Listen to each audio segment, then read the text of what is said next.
تو نکاح کے لیے معلوم ہے آپ کو کتنی چیزیں شرط ہے؟ نکاح تو سب کر رہے ہیں، پتہ کچھ بھی نہیں کیا چیزیں نکاح میں ضروری ہے اور کیا چیزیں چھوٹ جائے تو نکاح نہیں ہوتا. یاد رکھیے 6 چیزیں نکاح میں شرط ہے، 2 فرض ہے اس میں.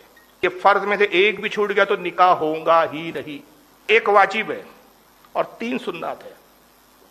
اور 2 فرض کیا ہے؟ 2 فرض میں پہلا فرض ایجاب و قبول. ایجاب و قبول یعنی یہ کہ مرد کا یہ کہنا ہے کہ میں نے فلاں بنت فلاں کو اپنے نکاح میں لیا، قبول کیا. وہ لڑکی بھی کہے ہاں میں نے بھی فلاں صاحب کو قبول کیا، فلاں ابن فلاں کو قبول کیا. ادھر سے آفر آئے ادھر سے ہاں آئے. ایجاب کہتے ہیں آفر کو، قبول کہتے ہیں ایکسپٹ کو. ہاں بھائی قبول ہے. دوسرا فرض کہ اقرار کا کس صورت میں ہو کہ 2 شرعی مسلمان گواہ موجود ہو. گواہوں کا مسلمان ہونا شرط. کافر گواہ ہو تو گواہی مانی نہیں جائیں گی. 2 مسلمان گواہوں کی موجودگی میں ایجاب و قبول ہو. یہ 2 فرض ہیں، ان میں سے ایک بھی چیز چھوٹ گئی تو نکاح نہیں ہوگا. اور واجب یہ ہے مہر کا مقرر کرنا. ایک مہر مقرر ہو کہ میں اتنے مہر کے بعد میں اس لڑکی سے نکاح کر رہا ہوں. اور 3 چیزیں سنت ہے. اس سے پہلی سنت ہے نکاح کا خطبہ. خطیب صاحب کھڑے ہو کے جو خطبہ پڑھتے ہیں نا، یہ سنت ہے. دوسرا کیا ہے؟